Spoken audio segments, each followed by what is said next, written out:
Here we go. Brian in is it Minnesota? Pronouns are he, him, says people should explore what religion and Christianity have to offer. Brian, what makes you think people aren't exploring what religions have to offer? Well, I think that those of you on this program, I think, have some preconceived ideas about religion, and maybe that's preventing you from, or preventing some of the people from exploring that. Brian, so, do you realize that almost not everybody, but almost everybody on the Line Network is a former believer of something, and like I was a Christian starting to be a minister. Okay. So okay, yeah, I understand. When you say people, when you say people should explore religion and Christianity for what they have to offer, many of us are former Christians, former believers who lived it and taught it. Many of us have a pretty good understanding of what it has to offer. And I'm less interested in whether or not there's benefits to being religious or being a Christian than I am with whether or not it's true. So do you have a way to demonstrate that it's true?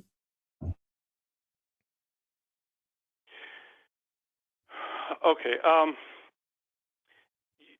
No, basically, I explained that to the screener. I wasn't interested in trying to make an evidence base for, for Christianity. I was interested in arguing for what benefits Christianity has. And yeah, I don't care. Think that. Okay, all right. So Brian, let me ask this: is there a benefit to Christianity that is in any way tied to Christianity being true? Or are you only advocating for the benefits of living a particular way, whether it's true or not? Well, I think there's an evidence-based case for it, but I just don't think that those arguments require a comprehensive argument for the existence of God as he is defined in the Bible. But if you can't show that God exists in the Bible, why would anybody care what the Bible has to say about a God?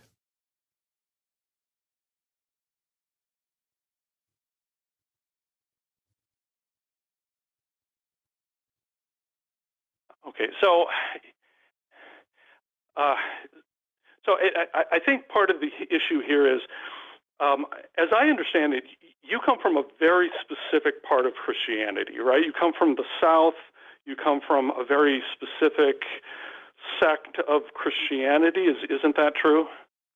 No, I'm from Missouri. I was primarily Southern Baptist, but I also went to Pentecostal churches, and I spent decades of my life studying not only a bunch of different varieties of Christianity, but when I realized that my particular upbringing couldn't be correct, I spent decades studying and researching what other versions of Christianity might be correct, and then branching out beyond Christianity to countless other religions, and then beginning a study into the philosophical aspect of what God might exist in order to help direct the search, because there are simply too many possible religions for one to explore within a lifetime. And it seems that none of them are able to demonstrate their truth. But my position, by the way, has nothing to do with whether or not I was raised in a narrow religion or whether or not I come from the South.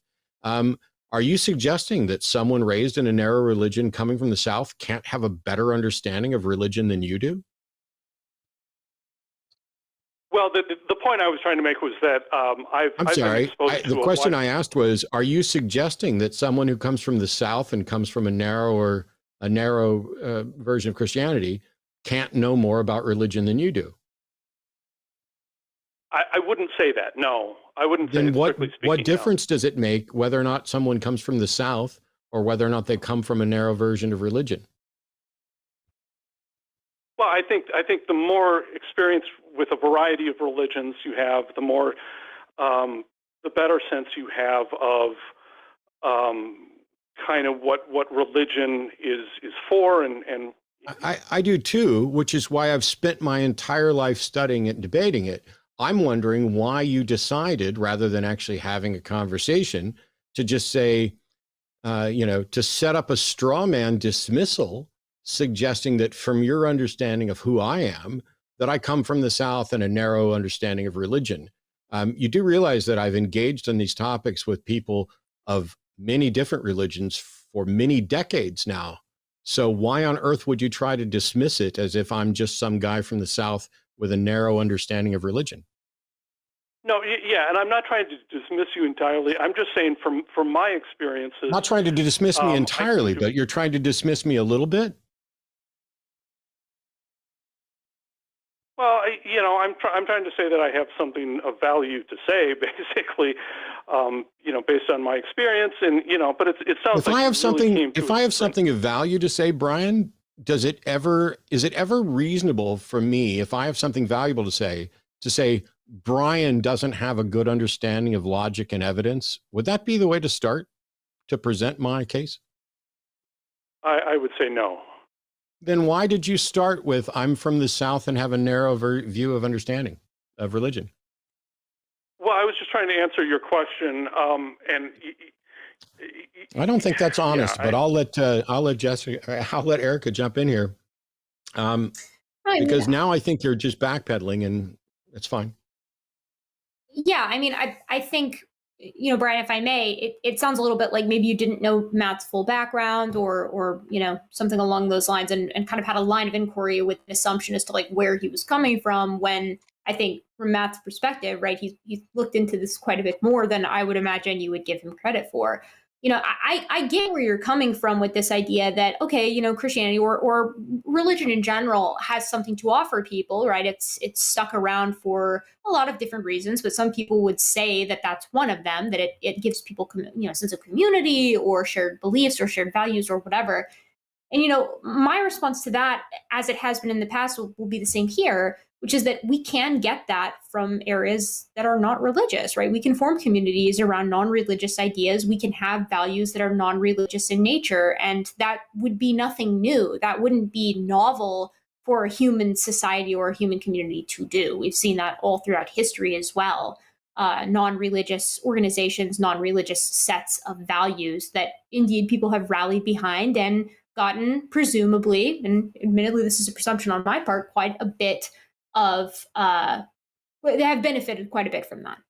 So if your case here isn't that you're going to make a case that Christianity is legitimately true, you're making a truth and evidence-based claim on the religion itself, and it's not that Christianity exclusively can provide these social benefits, where does that leave us? Or maybe you are trying to make the second case. I'm just not sure.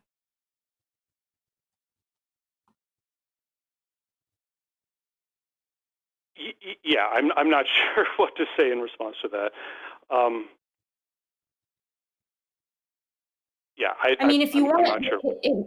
Maybe it would behoove you a bit to, maybe give that some consideration and call back when sort of you've got like, okay, this is the specific case that I want to make, and it may benefit you as well to like see who's hosting and sort of know where they're coming from, so that we can kind of come at this from a sort of better spot. You see what I'm saying? Yeah, that's fine. Look, I guess I'm not saying that his background isn't useful. I'm just saying that, I've looked into this. I've come to a different conclusion, and, I was going to give here was the reasons for my conclusion. And we can still do that. The thing that's problematic, Brian, is what difference does it make at all what my background is with relation to your argument and evidence for your position? You made it about me, which was really silly.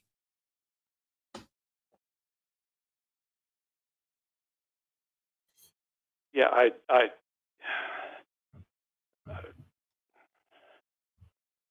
it shouldn't be about me or you. It should be about the truth of the proposition, right? And the value of the proposition.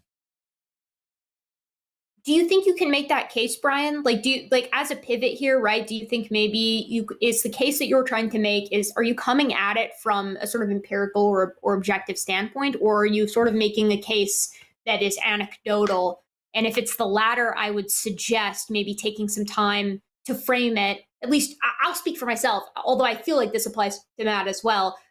I want to hear the argument from an empirical starting point, right? Like I get it. There are a lot of people out there who have gotten a lot out of a lot of different things that I don't necessarily agree with. But if you want to convince me that this is what's best for, human society as a whole, you're going to have to come at it from more than just I feel it's beneficial. Let's try this. Because I want to maybe have a better chance of having a better conversation with you another time or later, Brian. But I'll just ask you this. What is the one best benefit, or what is the one key thing that Christianity has to offer that you feel some people are missing out on? Okay, I think that it offers a set of principles, values, and practices that have been handed down through the ages that people have found over the years to be useful to them. So Christianity, just like every other system that people have adopted and followed, includes principles, values, and practices that the people who follow it have found useful. Right, but keep in mind, science doesn't do that, right? Science just looks at hard facts. You know what else doesn't do that? Cheese. Cheese doesn't do that. You can't fault science for not doing the thing that it's not supposed to do. Science is science is the process of exploring the world and coming up with explanations. But the philosophy of science, that actually does have principles, values, and practices that people have found valuable. The philosophy of science has guided us on how to do better science to get better answers. So I just asked what the key thing that people are missing out on Christianity, and your answer was some people have found it useful, which is true for every religion, every philosophy. So if I may, I actually have a question that I would like to dig in on a little bit here, Brian, because like I get the vibe that you're kind of saying, like, oh yeah, science isn't doing this, which is like, okay, so science isn't attempting to make value claims. I would state that that's, for the most part, at least as we're comparing it here, I would say that that's probably true. So if I may, what about Christianity makes it superior to all of these other systems that humans have developed through time, whether it be religious or irreligious? What like about secular humanism? Yeah, if you're going to compare, sure. If you're going to compare Christianity to something, you don't compare it to science. You compare it to secular humanism. Right. So what about Christianity makes it, in your opinion, superior? That's what I want to know. Well, so first of all, I don't necessarily think that Christianity and other modes of, other lines of thinking, other religions are necessarily mutually exclusive. I think different ones have different ideas. That's not even in the ballpark of an answer. That's not even in the ballpark of an answer to what Erika and I were just asking you. We didn't say anything at all about whether you think, anything at all like that, or whether they're mutually exclusive or not. You were contrasting the benefit of Christianity, which is that it has principles and values people have found useful. You were contrasting that with science. And I said that that's a bad contrast. You need to contrast that with humanism. And you can also contrast it with various other religious things, because what you said that seemed to be in your mind tied to Christianity is true for every religion and every philosophy that includes a set of principles and values. Some people are going to find them useful. That's why they exist. No, you asked me, why is Christianity superior to others? And I didn't argue. No, I never used the word superior at all. What I asked you is I asked you for the, okay.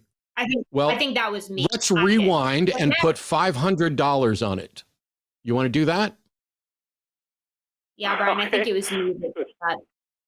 I think I was the one that the issue here is that what it says that you're saying is you said people should explore religion and Christianity. And I asked you for the one thing that people are missing, or that you think that people are missing about Christianity. And you said, I wrote it down because I take good notes. I don't just assume somebody says something. A set of principles and values and practices handed down that people have found beneficial. How is that not also true for other religions, including secular humanism?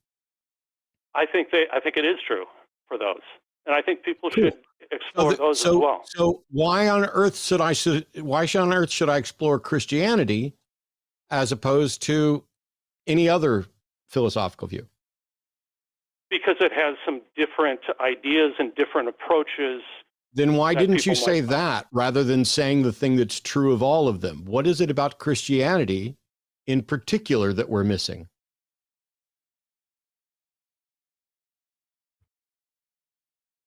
Well, I think you just okay. So one of the arguments for it is that the Bible, it has the Bible, which is it's plausibly ancient.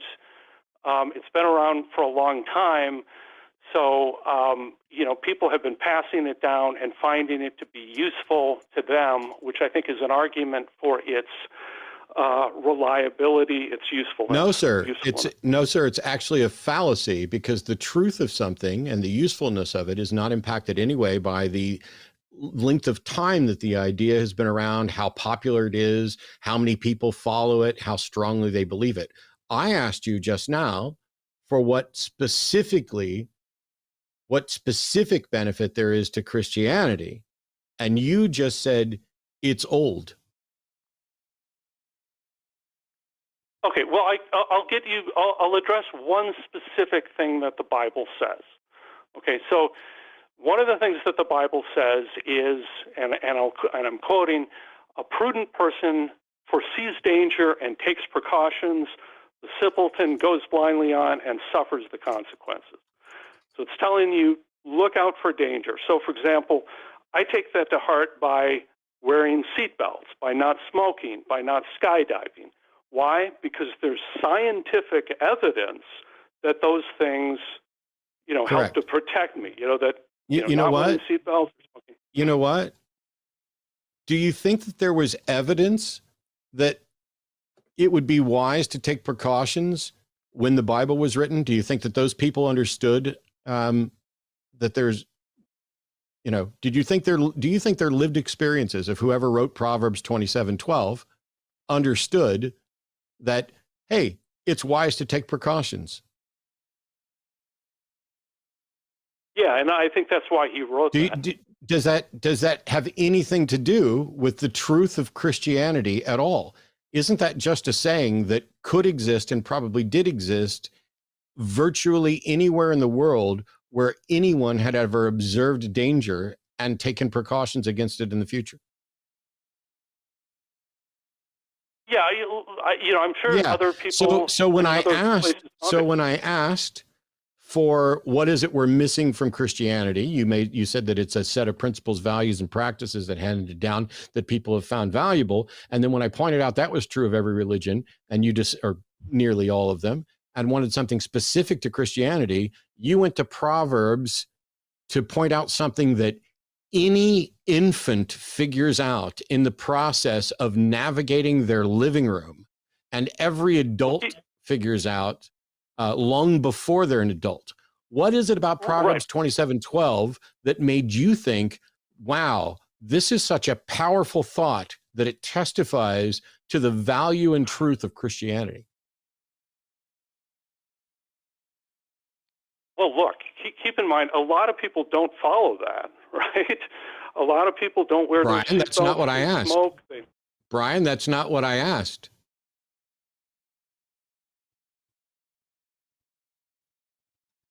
Okay, look,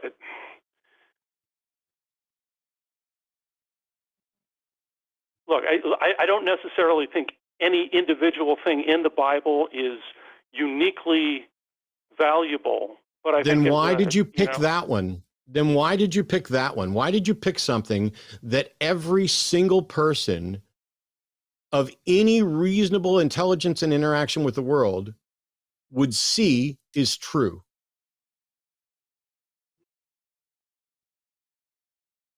Because it's a concrete piece of advice that the Bible gives, and Do you think this concrete piece of advice originated with the Bible?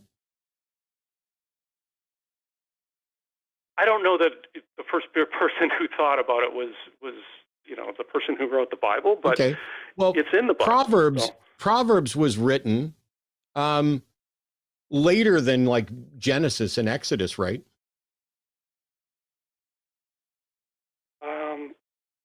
I'm not sure. Wow. Probably. So you don't know that Proverbs was written after Genesis?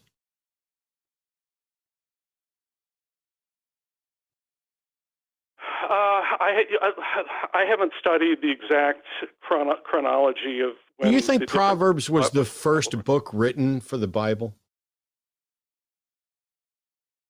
Here, were there people who existed prior to Proverbs being written? Probably, yes.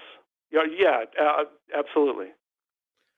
Were there people living and in existence who understood what Proverbs 27:12 says before Proverbs 27:12 was written?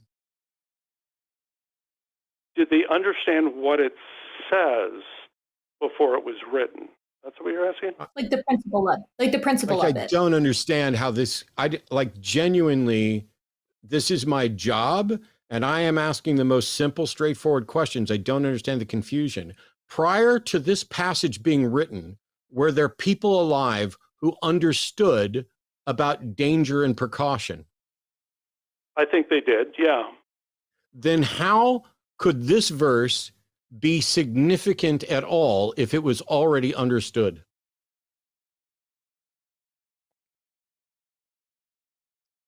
I think there's an argument to be made, and I think people make this all the time, that you only have one life to live, so go skydiving, smoke and so forth.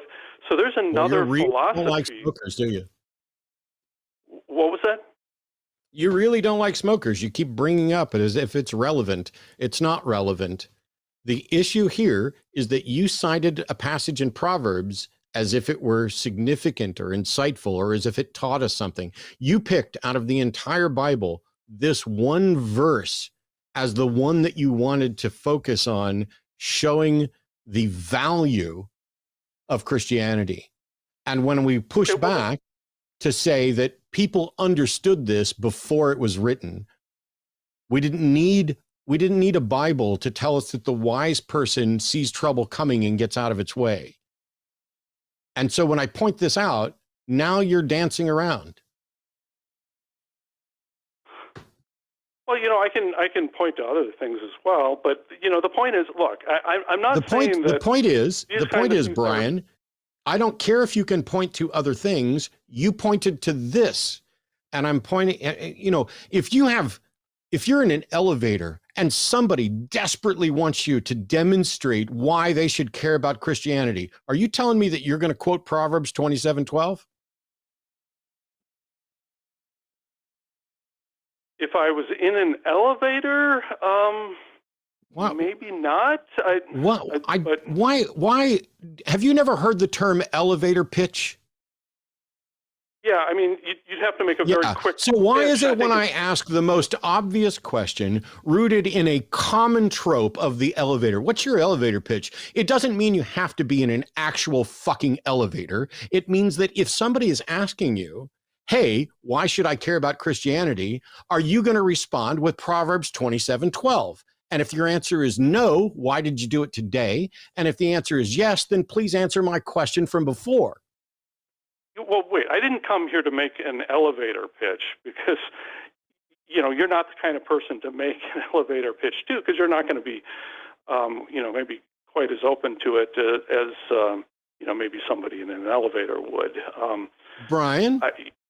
Brian, are you suggesting that you know whether or not I'm open to being convinced by evidence while you repeatedly fail to provide any and admit that you can't?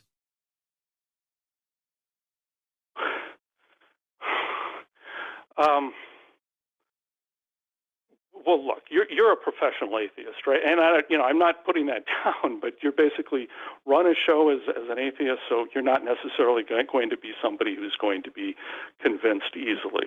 Wouldn't you agree? Brian, I didn't say anything about being convinced easily. I'm saying, are you suggesting that I'm dishonest in my character, that I won't be convinced if you were to present evidence, while you sit here and say that you can't present evidence?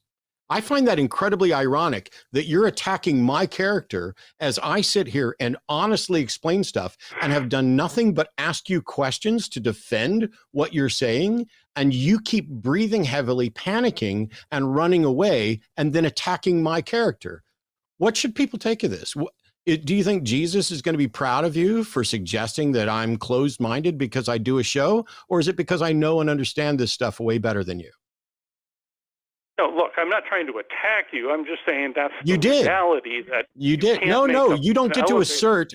No, Brian, you don't get to assert what the reality inside my mind is.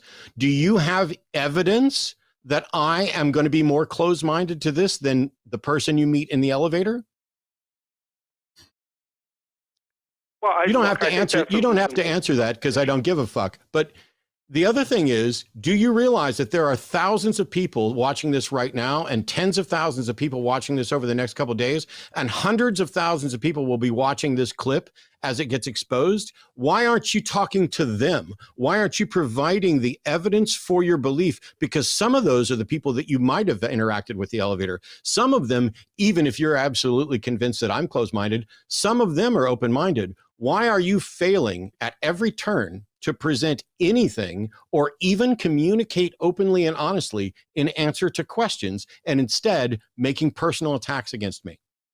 Yeah, that's mainly what what I've been trying to do is talk to the more open-minded people out there, which to some extent is you, I think. Okay, I'm going to mute you, Brian. When I unmute you, I'd like for you to explain how you know that I'm not sufficiently open-minded, or that I am sufficiently less open-minded than the people listening to the show.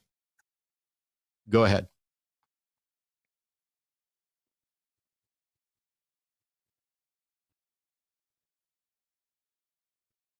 Hello. Please leave a message after the tone. Okay. Hi, Brian. Somehow or another, it hung up and went to your voicemail. So I'll ask you the question again that you cowardly ran away from.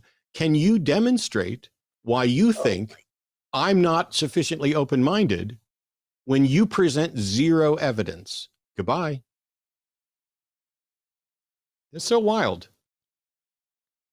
I'd like for somebody to explain exactly what I did that demonstrates a closed-mindedness or anything at all problematic. All he did was say, Christianity has included a set of principles, values, and practices handed down that people found useful. And when I was like, okay, be more specific about something tied to Christianity, he goes to Proverbs 27:12, which is just saying, wise people see trouble coming and get out of its way, but fools go straight to the trouble and suffer for it. I'm so curious as to how that is like distinguishing Christianity from anything else. I mean, if we really want to, like, I was honestly wondering the same thing. Judaism, why that verse? Yeah, there you go. Yeah, there you go. Exactly. But it's like, why that one? He's got this platform to make his case for Christianity, and then, like you said, he picks a verse from Judaism. It doesn't make a lot of sense, and one that's so common sense. I mean, it would be like saying, "Oh, do unto others as you would want done unto you." Oh, the golden rule, like one of the most common pillars of civilization out there. That's what we're going with. So I don't really understand it. But then the doubling and tripling down. I mean, surely he saw the writing on the wall, like acting as though he's in your mind and has your perspective on this. I think his whole point was that, is the idea that it's like you've got a show where you're asking to be convinced, therefore that makes you less convincible, less open-minded. I find that to be at odds conceptually. That's weird to me.